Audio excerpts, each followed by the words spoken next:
everyone knows divorce isn't just paperwork. It's a complex emotional and logistical process that's almost impossible to navigate alone. Divorce and emotional abuse go hand in hand. So if you're struggling after divorce, the right support can make all the difference. Felicia told her story 9 months ago on a podcast called This Is Why You're Not Codependent. She has come back to give us an update about how she's feeling. Before we catch up with her, there are 3 things that are really important for navigating emotional abuse after divorce. Number 1 is getting the right information. Did you know that many women are or were emotionally abused to the point that it resulted in divorce, but they blamed themselves and they still don't even know that it was emotional abuse? If you're listening and that might be you, take our free emotional abuse quiz. Go to btr.org/podcast, search for this podcast episode. At the very top, there is a link to our free emotional abuse quiz. Number 2, getting the right support is imperative.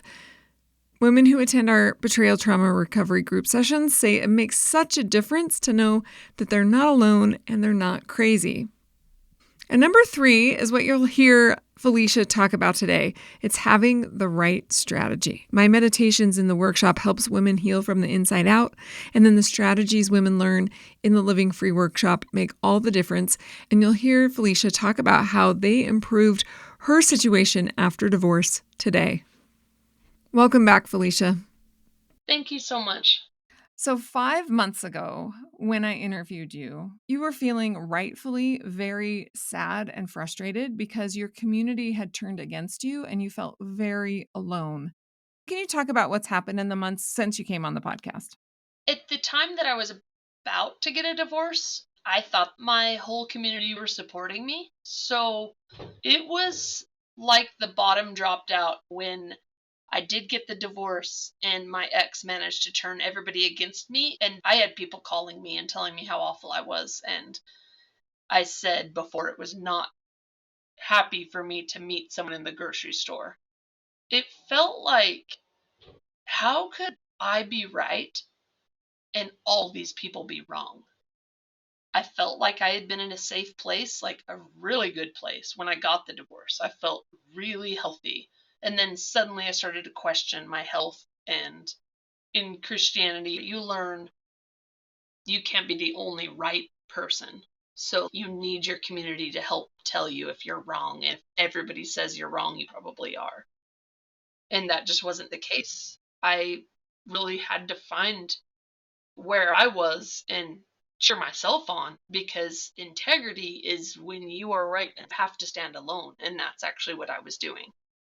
During our last interview, you were really struggling. What changed? I did the BTR meditations in the workshop, and it was just like, I'm already traumatized. Why do I need to work so hard? The BTR meditations give me truth that I think about and meditate on that. It's just true things about me and believing myself and regaining confidence. And that's what I've done. I have my confidence back. I feel like my brain is healthy for the first time in a really long time.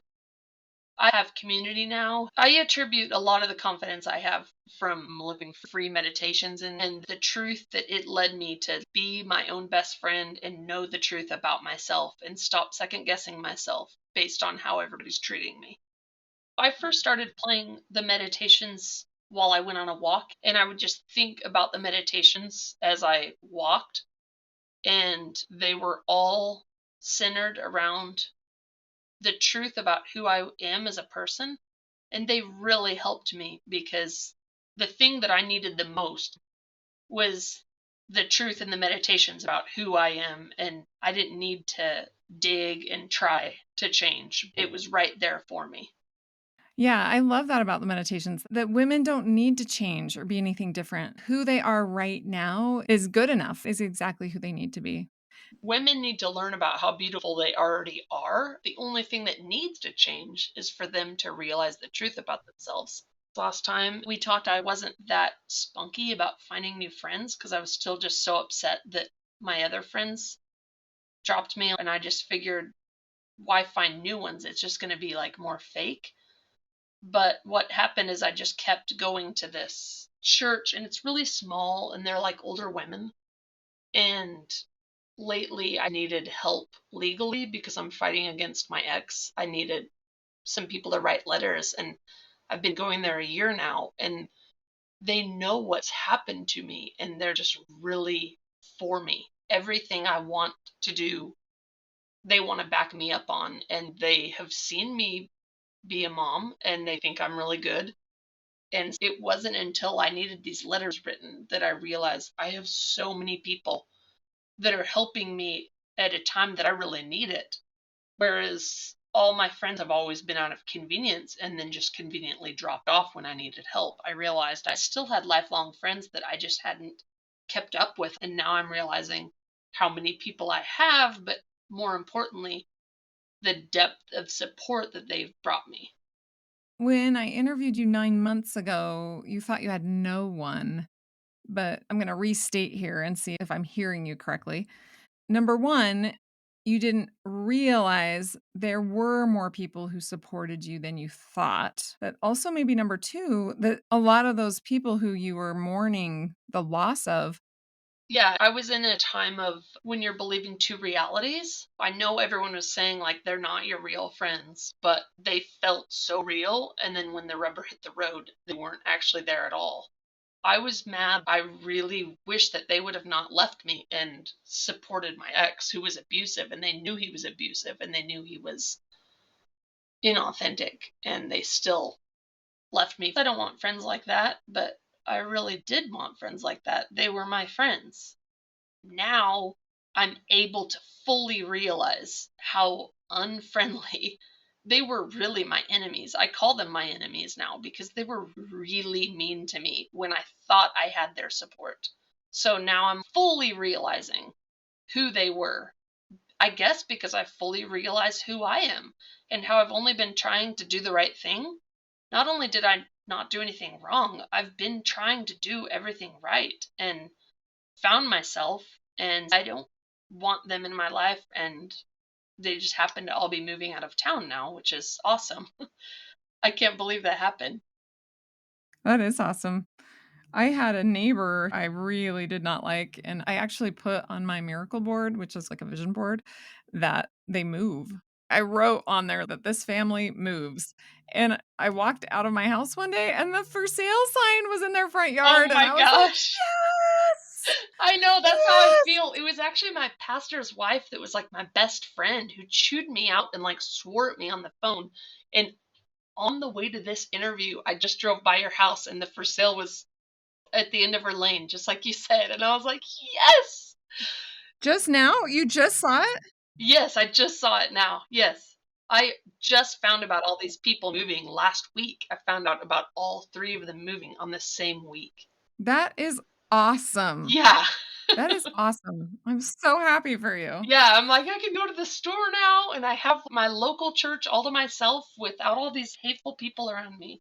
Someone has told me they're afraid of me and that's why they're leaving. It's this spiritual thing, but honest to goodness, I became healthy and now I found out that they were gone. So you're feeling good, which is awesome. That's the benefit of living free. Even when you're still in a tough situation, you can start feeling peace inside.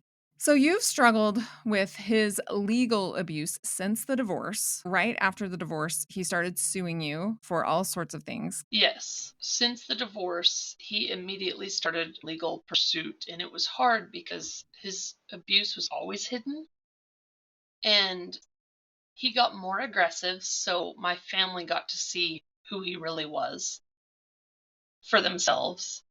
But the legal pursuit has been really hard. Before I did the Living Free workshop, I tried to give him what he wanted so that he would leave me alone. And then I found out you don't give an abuser what they want so they'll leave you alone. They're bullies and they're always going to just make it worse. It has escalated to the point that he's telling lies in court under oath about me.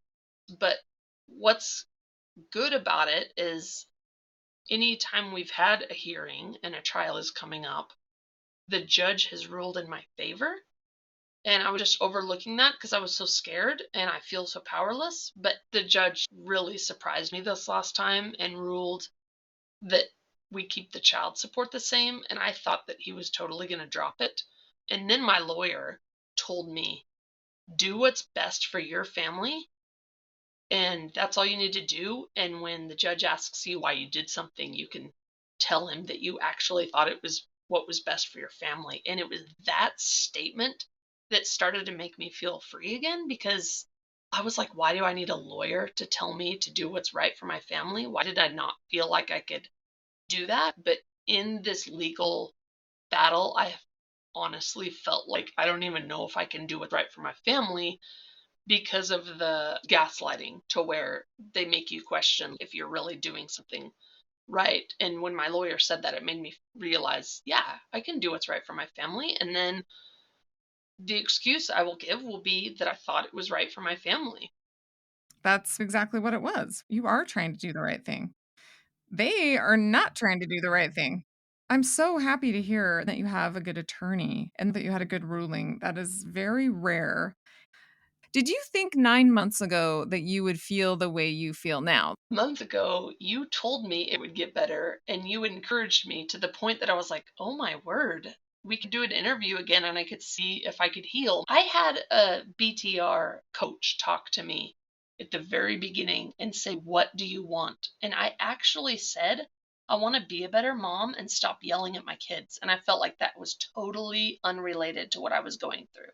And she said, that's what's going to happen then.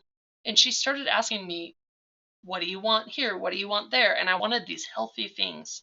And she said, you will get those healthy things. And now I've tried and I've tried over the last months plus, the whole time I've been divorced. I've been like, where is my healing? And what surprised me the most, I was just like striving. And all of a sudden, it just came. I attributed it to God. But when I went on Facebook in a healing from trauma group, and I shared that God healed me, they said, would you please put trigger warning religion? And I was like, no, it wasn't religion at all. Like, none of the religion healed me. God healed me. And bam, it just happened. I just want people to be encouraged. You can be trying to heal, and then all of a sudden it will come. The healing comes when we're validated and when we're safe. The safety is the healing. So, maybe something to consider is the reason why you healed is because you were learning safety strategies, you were learning how to protect yourself, and over time, you got more and more safe from the abuse. Like the judge ruling in your favor, that is instant healing. Yeah. Justice is a form of instant healing. If your ex moved to a different state and never talked to you again, that is instant healing. Oh my word, yeah. People who say you just need to learn how to deal with it, you just need to learn blah, blah, blah, blah, blah. I'm like, no, she just needs to not be abused anymore. Yes. She needs to be in a safe place. And when you're in safety, healing happens. I saw that same thing. I struggled with post-divorce abuse for 8 years. I lost a court case. And then I was like, I've got to figure this out. I need strategies. That's when I discovered the Living Free message strategies. It's also when I wrote the meditations for the workshop for myself. Like, I did the meditations myself. Then, using the Living Free strategies, delivered my kids. My ex basically signed the kids away out of court. And when they brought me safety, and then I replicated that with other victims, and they told me how amazing these strategies were. Once I knew they worked for everyone, not just for me, I wrote them in the Living Free workshop so that everyone could learn them.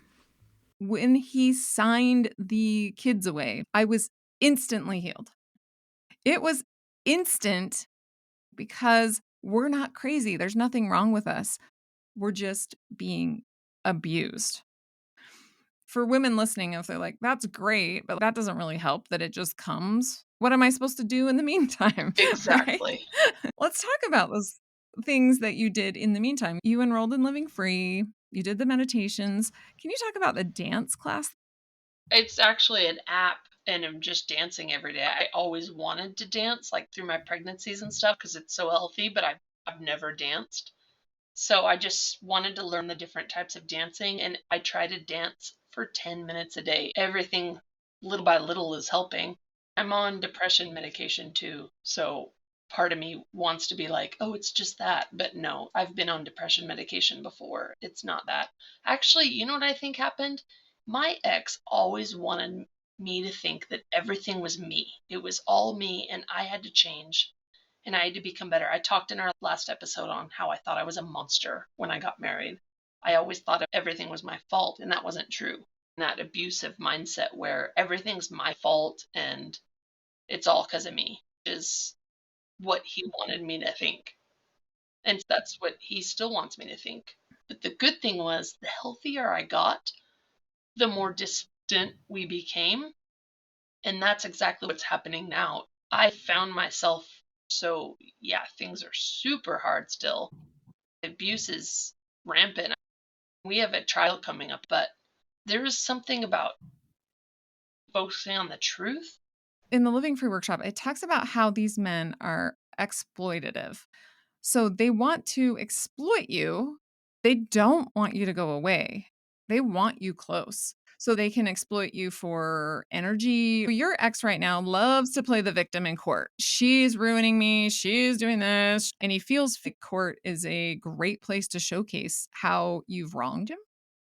But if you really had wronged him, he would want to be away from you. That's how we can tell the victims from the perpetrators. After divorce, victims desperately want to be away from them. Like, we don't ever have to talk again. I don't want to have anything to do with you. And the abusers are the ones who are like, wait, I can't exploit her anymore. What excuse can I use to message her? Oh, maybe I left like my rock collection at her house, which they never cared about before, ever, ever, ever.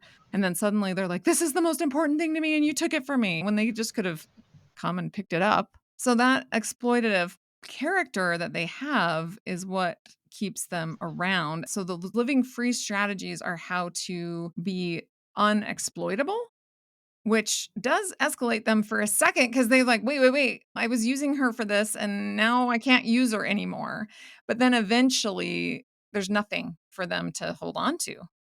I am still waiting for him to finally de escalate. But yeah, I do use the living free strategies exclusively. That's the only thing I use to communicate with him. It was life changing. I only use those because they are so helpful. I go back to them like, let's see, how am I supposed to respond to this right now? And it is helpful. Well, with your dancing and the meditations and the living free strategies, I'm so happy to hear that even though it's still hard, that you are feeling better. Felicia, thanks for coming back on and giving us an update. Thank you so much.